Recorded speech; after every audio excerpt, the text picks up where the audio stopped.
എന്നെ ശ്രവിക്കുന്ന ദൈവജനമേ, സങ്കീർത്തന ധ്യാനത്തിലേക്ക് ദൈവ തിരുമനസ്സിൻ്റെ നാമത്തിൽ, കർത്തൃനാമത്തിൽ നിങ്ങളേവരെയും വളരെ സ്നേഹത്തോടെ ഞാൻ ക്ഷണിക്കുന്നു. ദൈവമാകുന്ന വചനത്തിന് നമുക്ക് വളരെ ശ്രദ്ധയോടെ കാതോർക്കാം. വചനം നമ്മളെ വെളിച്ചത്തിലേക്കും സൗഖ്യത്തിലേക്കും സമാധാനത്തിലേക്കും നിത്യ സൗഭാഗ്യത്തിലേക്കും നയിക്കും. തീർച്ച. കത്തോലിക്ക സഭയുടെ ആധികാരിക വിവർത്തനങ്ങളെ ആസ്പദമാക്കി തയ്യാറാക്കിയിരിക്കുന്ന പ്രചോദന സന്ദേശം പരിശുദ്ധ ജോൺ പോൾ രണ്ടാമൻ മാർപ്പാപ്പയുടെ meditations and catechesis on the Psalms കാൻറ്റക്കിൾസിൽ നിന്നും ദൈവശാസ്ത്രജ്ഞനായ വിശുദ്ധ ജെറോമിൻ്റെയും ചിന്തകൾ ഉൾപ്പെടുത്തിക്കൊണ്ടാണ് എന്ന് സന്തോഷപൂർവ്വം അറിയിക്കുന്നു. നമുക്ക് വചനം ശ്രവിക്കാം. പരിശുദ്ധാത്മാവേ, ഞങ്ങളിൽ വന്നു നിറയണമേ. ഇന്നേ ദിവസം സങ്കീർത്തന ധ്യാനത്തിലേക്ക് കാരുണ്യവാനായ നമ്മുടെ നല്ല ദൈവം നമ്മെ ഓരോരുത്തരെയും വളരെ സ്നേഹപൂർവ്വം കൂട്ടിക്കൊണ്ടുവന്നതിന് ഒരു നിമിഷം നന്ദി പറയാം. ആബാപിതാവേ, നല്ല ദൈവമേ, നിത്യവും അങ്ങേക്ക് ഞങ്ങൾ നന്ദിയും ആരാധനയും കൃതജ്ഞതയും അർപ്പിക്കുന്നു. മുൻപത്തെ ദിവസങ്ങളിലെ പോഡ്കാസ്റ്റ് കേൾക്കാൻ വിട്ടുപോയെങ്കിൽ സാരമാക്കണ്ട. ആവശ്യമുള്ളവർക്ക് അതിൻ്റെ ലിങ്ക് താഴെ ഡിസ്ക്രിപ്ഷൻ ബോക്സിൽ ലഭ്യമാണ്. സൗകര്യാർത്ഥം ഇത് ഒരു ഡെഡിക്കേറ്റഡ് യൂട്യൂബ് പ്ലേലിസ്റ്റായും ലഭ്യമാകും. സങ്കീർത്തനം 7-ാം അധ്യായം 1 മുതൽ 17 വരെയുള്ള തിരുവചനങ്ങൾ. നീതിക്ക് വേണ്ടിയുള്ള പ്രാർത്ഥന. എൻ്റെ ദൈവമായ കർത്താവെ, അങ്ങിൽ ഞാൻ അഭയം തേടുന്നു. എന്നെ വേട്ടയാടുന്ന എല്ലാവരിൽ നിന്ന് എന്നെ രക്ഷിക്കണമേ, മോചിപ്പിക്കണമേ. അല്ലെങ്കിൽ സിംഹത്തെ പോലെ അവർ എന്നെ ചീന്തിക്കീറും. ആരും രക്ഷിക്കാനില്ലാതെ എന്നെ വലിച്ചിഴയ്ക്കും. എൻ്റെ ദൈവമായ കർത്താവെ, ഞാനത് ചെയ്തിട്ടുണ്ടെങ്കിൽ, ഞാൻ തിന്മ പ്രവർത്തിച്ചിട്ടുണ്ടെങ്കിൽ, ഞാൻ എൻ്റെ സുഹൃത്തിന് തിന്മ പ്രതിഫലം കൊടുത്തിട്ടുണ്ടെങ്കിൽ, അകാരണമായി ശത്രുവിനെ കൊള്ളയടിച്ചിട്ടുണ്ടെങ്കിൽ, ശത്രു എന്നെ പിന്തുടർന്ന് കീഴടക്കിക്കൊള്ളട്ടെ. എൻ്റെ ജീവനെ നിലത്തിട്ട് ചവിട്ടി മെതിക്കട്ടെ. പ്രാണനെ പൂഴിയിൽ ആഴ്ത്തിക്കൊള്ളട്ടെ. കർത്താവെ, കോപത്തോടെ എഴുന്നേൽക്കണമേ. എൻ്റെ ശത്രുക്കളുടെ ക്രോധത്തെ നേരിടാൻ എഴുന്നേൽക്കണമേ. ദൈവമേ, ഉണരണമേ. അവിടുന്ന് ഒരു ന്യായവിധി നിശ്ചയിച്ചിട്ടുണ്ടല്ലോ. ജനതകൾ അങ്ങയുടെ ചുറ്റും സമ്മേളിക്കട്ടെ. അവർക്ക് മുകളിൽ ഉയർന്ന സിംഹാസനത്തിൽ അവിടുന്ന് ഉപവിഷ്ടനാകണമേ. കർത്താവ് ജനതകളെ വിധിക്കുന്നു. കർത്താവെ, എൻ്റെ നീതിനിഷ്ഠയ്ക്കും സത്യസന്ധതയ്ക്കും ഒത്തവിധം എന്നെ വിധിക്കണമേ. നീതിമാനായ ദൈവമേ, മനസ്സുകളെയും ഹൃദയങ്ങളെയും പരിശോധിക്കുന്നവനെ, ദുഷ്ടരുടെ തിന്മയ്ക്ക് അറുതി വരുത്തുകയും നീതിമാന്മാർക്ക് പ്രതിഷ്ഠ നൽകുകയും ചെയ്യണമേ. ഹൃദയ നിഷ്കളങ്കതയുള്ളവരെ രക്ഷിക്കുന്ന ദൈവമാണ് എൻ്റെ പരിച. ദൈവം നീതിമാനായ ന്യായാധിപനാണ്. അവിടുന്ന് ദിനം പ്രതി രോഷം കൊള്ളുന്ന ദൈവമാണ്. മനുഷ്യൻ മനസ്സ് തിരിയുന്നില്ലെങ്കിൽ അവിടുന്ന് വാളിന് മൂർച്ച കൂട്ടും. അവിടുന്ന് വില്ലുകുലച്ച് ഒരുങ്ങിയിരിക്കുന്നു. അവിടുന്ന് തൻ്റെ ശരങ്ങളെ തീയമ്പുകളാക്കി മാരകായുധങ്ങൾ സജ്ജമാക്കിയിരിക്കുന്നു. ഇതാ, ദുഷ്ടൻ തിന്മയെ ഗർഭം ധരിക്കുന്നു, അധർമ്മത്തെ ഉദരത്തിൽ വഹിക്കുന്നു, വഞ്ചനയെ പ്രസവിക്കുന്നു. അവൻ കുഴി കുഴിക്കുന്നു, താൻ കുഴിച്ച കുഴിയിൽ താൻ തന്നെ വീഴുന്നു. അവൻ്റെ ദുഷ്ടത അവൻ്റെ തലയിൽ തന്നെ പതിക്കുന്നു, അവൻ്റെ അക്രമം അവൻ്റെ നെറുകയിൽ തന്നെ തറയുന്നു. കർത്താവിൻ്റെ നീതിക്കൊത്ത് ഞാൻ അവിടത്തേക്ക് നന്ദി പറയും. അത്യുന്നതനായ കർത്താവിൻ്റെ നാമത്തിന് ഞാൻ സ്തോത്രമാലപിക്കും. ദൈവജനമേ, സങ്കീർത്തനം 7-ാം അധ്യായം നീതിയുടെയും ദുഷ്ടതയുടെയും തമ്മിലുള്ള അന്ത്യർക്കത്തെ ആഴത്തിൽ ആവിഷ്കരിക്കുന്ന ദാവീദിൻ്റെ പ്രാർത്ഥനയാണ്. കുരിശിലൂടെ നീതി യാഥാർത്ഥ്യമായി ഭാസുരമായി നിലകൊള്ളുമെന്ന് ബൈബിൾ മുഴുവൻ പഠിപ്പിക്കുന്നു.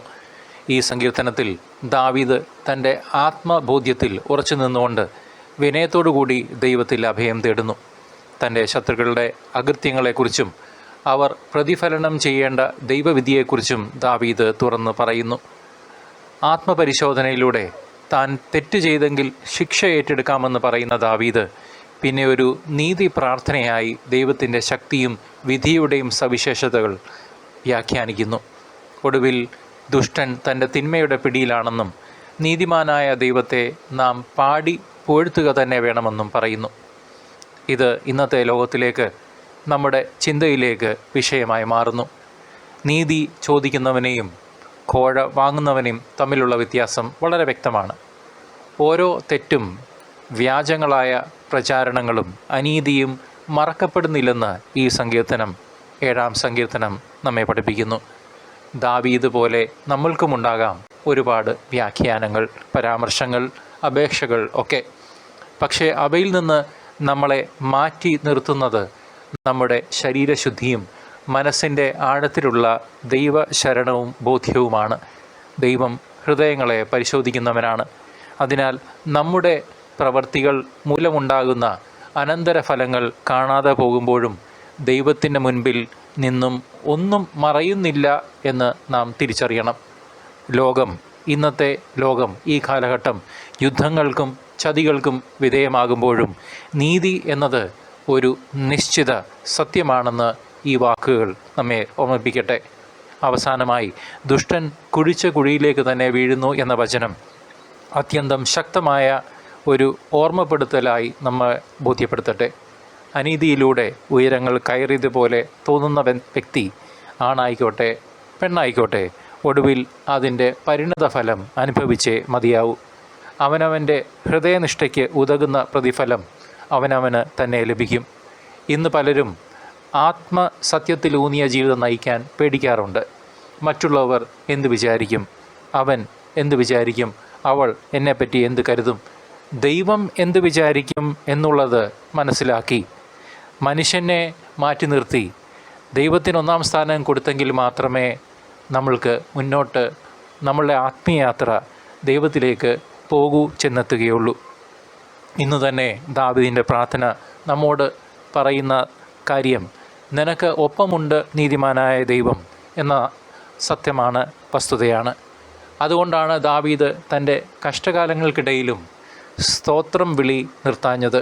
ആ ബോധ്യം ദാവീദിന് വളരെ നന്നായി ഉണ്ടായിരുന്നു. നാം നമ്മുടെ ജീവിതങ്ങളിൽ നീതിക്ക് വേണ്ടി ദാഹിക്കുകയും നിലകൊള്ളുകയും വേണം.